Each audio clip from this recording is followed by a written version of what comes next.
My name is Aliko Mohammed. I am the head of the alternative securities market of the Nigerian Stock Exchange. ASeM is an acronym that stands for Alternative Securities Market. ASeM is the specialized board of the stock exchange that caters for smaller companies with high growth potential. It was relaunched or launched in April of 2013 to serve smaller companies that do not meet the stringent listing requirements of the Nigerian Stock Exchange. The alternative securities market has currently 11 companies listed. These companies vary from companies in the health sector to banking, primary mortgage institutions, as well as petroleum companies. So it is a vast array of companies that can come and list on the stock exchange. They have the listing requirements for the alternative securities market is much less stringent from that of the main board. So long as a company has acquired all the prerequisite regulatory approvals, that is from the Securities and Exchange Commission, they have been able to convert their company to a PLC with the Corporate Affairs Commission. Then once an application reaches the stock exchange, the Quotation Committee of Council will look at it, and if that application is granted, then the company can list on the alternative securities market. So basically it is a specialized market that is built on a tripod. It has support services.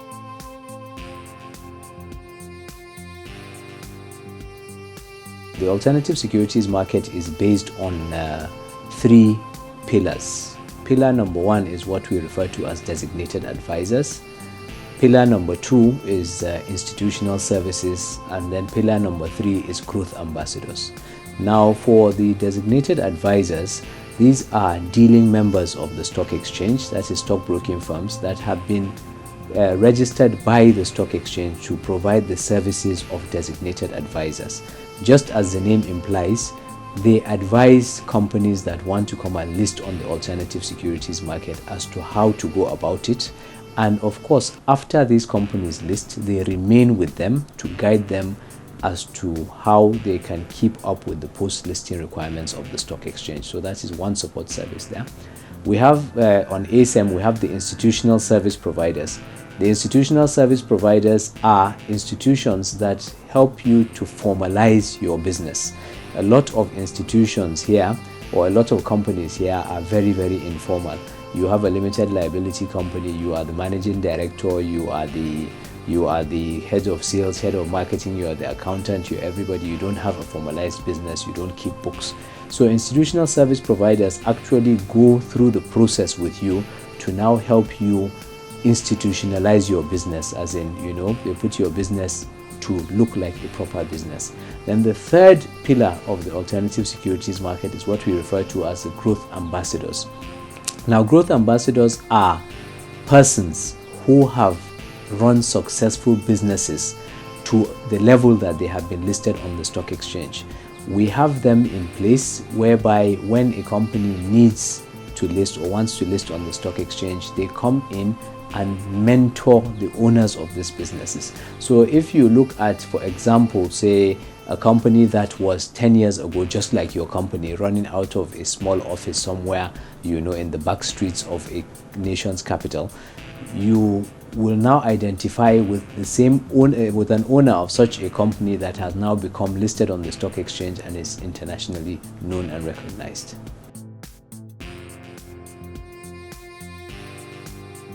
The whole design, of the alternative securities market is to allow access to the long-term capital for smaller companies. Companies that are not the Nestles of this world, or the First Banks of this world, or the Seplats of this world. We're looking at smaller companies that operate within your neighborhood, companies that have, turnovers of 100 million naira per annum or so.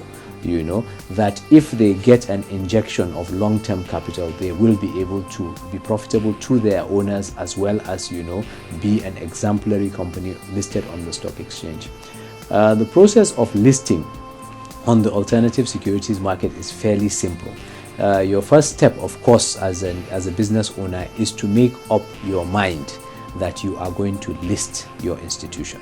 The moment you have made that up, then you begin to take the next steps. That is to say, ensure that your business is formalized. If your business is not formalized, then that is when you approach the stock exchange and we introduce you to the services of the institutional service provider. Now, they help you to formalize your business, of course, set up departments, set up the proper books, appoint auditors and all whatnot.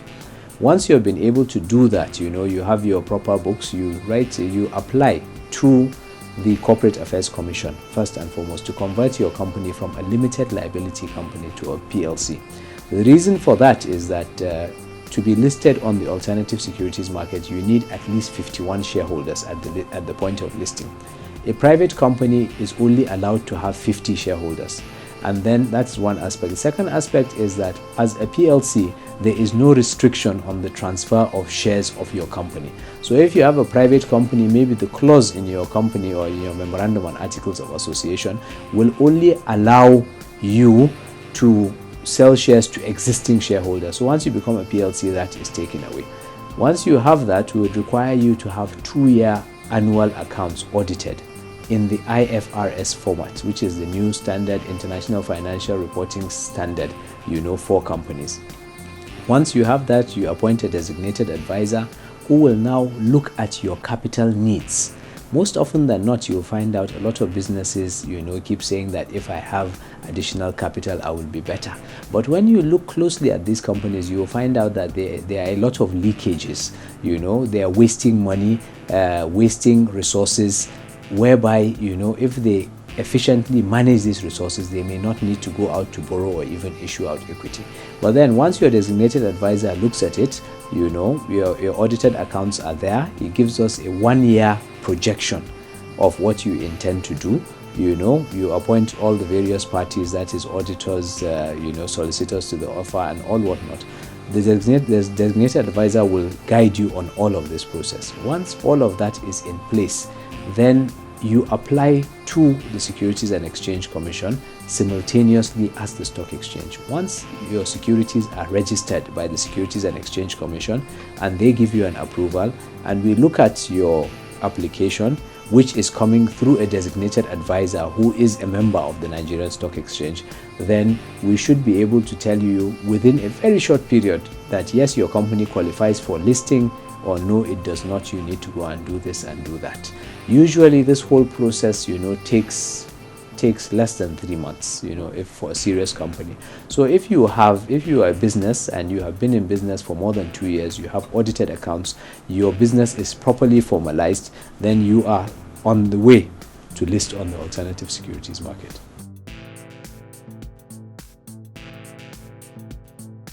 Well, I think first and foremost, for any business owner, continuity is very, very important. We all know that companies die, most companies die with their owners. So I'm sure from our, just think of it now, and you find out that a lot of companies that because their owners have died, the companies have also died with them. So when you list your company on the stock exchange, whether on the main board or the alternative securities market, you give your company continuity. You give it a new lease of life to exist long after you have gone. The person that set up Nestle PLC died over 100 years ago, but the company is still here, is still in existence. Let us not go too far away. Look at companies that are around us here every day. You see Dangote Cement going all over the place. 50 years from now, Dangote Cement will still be in existence, even if the owners of Dangote Cement do not exist. So you have continuity. Secondly, you have visibility. The moment you are listed on the stock exchange, you are simultaneously visible to all members of the World Federation of Exchanges. International investors have access to you. portals like Bloomberg, portals like Reuters are reporting what your share price is on a daily basis. So that gives you exposure, it gives you credibility. If, for example, now you want to import some machinery or raw materials from somewhere in Canada, and you tell them that you're a listed company on the stock exchange, they could easily just go to Bloomberg or go to Reuters or go to any other financial institution to confirm that, and that gives you additional credibility. Thirdly, listing on the stock exchange gives you liquidity. It allows you to convert your sweat, time and blood that you have put into this company into Naira and Kobo. So if your company is listed, the market will assign a value to your shares, and that means that all the time that you have spent putting up that company, all the money that you have put in, all the blood that you have sacrificed for that company to work can now be quantified in Naira and Kobo. That will allow you to be able to do expansions, to be able to raise additional capital, or even to sell off, and take proceeds of that. So looking at these main factors, liquidity, continuity and exposure on its own, tells you the advantages of listing. There are so many other advantages of listing that I cannot just say, these are what they are now. You create employment, you of course, have a direct impact on the economy. You give yourself a sense of self-actualization. A lot of business owners today, have the level of self-actualization they have because their companies are listed on the stock exchange. And do not fear that you will lose control, because on the alternative securities market, all that you require to sell to the public is only 15% of your company. So you retain the remaining 85%. So nobody can take your company from you. Nobody can tell you how to run your company. What the stock exchange, what the listing on the stock exchange does is that it makes your business a fit and proper business that has proper corporate governance that is ready to stand the test anywhere in the world.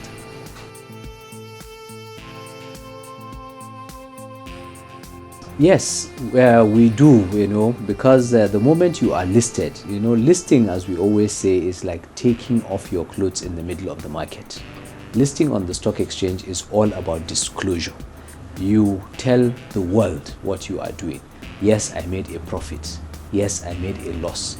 Yes, I am in court. No, I am not in court. So you have to disclose everything. Yes, my inventory, I had to destroy it because it had expired. I could not sell expired drugs to people. So it's all about exposure. The stock exchange requires that on a quarterly basis, you will report your accounts to the market. That is, you will tell us what you have done in terms of sales, the cost of those sales, the profits you have made, the taxes you have paid, and all of that. By that disclosure alone means that your company, the people that run the company, must be fit and proper people.